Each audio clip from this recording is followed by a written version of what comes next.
with the amount of work that I get through the week, my muscles they're going through a lot, and if there's any like kind of tightness in one area, I have to work on that area until I get it equal. The rolling about and the kind of the hockey balls and the kind of getting through the muscle is actually really important. About 10 o'clock, I'll train for about 2 hours.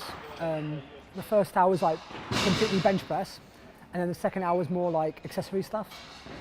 Usually my bench press sessions are pretty long. They're quite hard work. Yeah, you have to be quite tough mentally to get through them. You are going to feel it the next day. You can feel it for up to a week.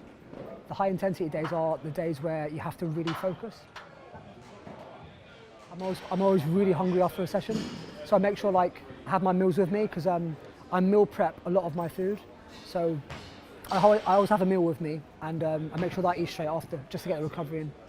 For me, if I don't have a routine, my performance dips massively.